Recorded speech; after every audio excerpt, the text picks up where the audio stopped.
Martes, mga mare at pare, kabilang si Sparkle star Yasser Marta sa mga mapapanood sa 8th Sinag Maynila Independent Film Festival 2026.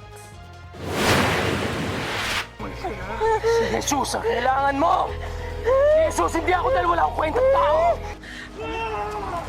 Tampok si Yasser sa pelikulang Desperada kung saan ginagampanan niya ang role ni Lucio na isang drug addict. Cast member din ang real-life girlfriend ni Yasser na si Rob Ginto na kasama niya sa red carpet ng festival kahapon.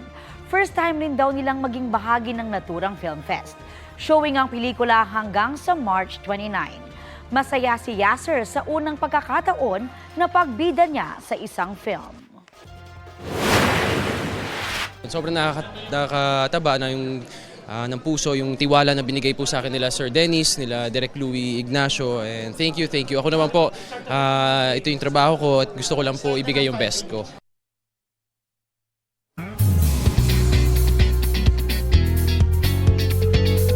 Marami ng hatid na drama feels at intense scenes kahit pilot episode pa lang ng Kapuso musical series na Born to Shine.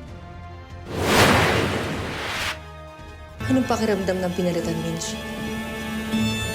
Mas masakit?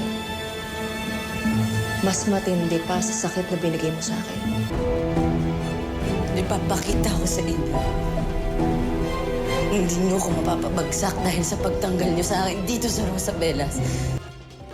Yan ang mainit na komprontasyon ni Dara at Minchi na ang younger versions na ginagampanan ni Julian San Jose at Mikey Quintos. Ang adult version nila ay gagampanan ni Vina Morales at Manilyn Reynes. Ang ugat ng conflict nila ay nang ma-inlove ang backup singer na si Minchi kay Dio played by River Cruz. Pero si Dio in a relationship kay Dara. Buong akala ni Minchi, minahal siya ni Dio, pero in the end, nilaglag at iniwan siya sa ere. Ang dapat abangan ay kung paano na ang career ni Minchi ngayong buntis siya. Abangan na yan mamayang 2:30 p.m. sa GMA Afternoon Prime.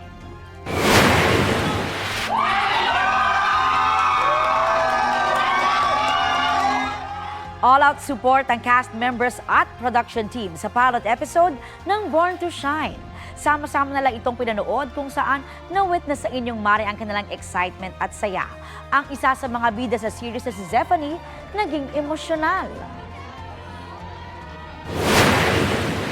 Maraming salamat po sa lahat ng mga kapuso natin na ngayon pa lang ay sumama sa amin sa pilot episode. Sana po samahan nyo kami hanggang dulo ng kwento ng bawat character ng Born to Shine.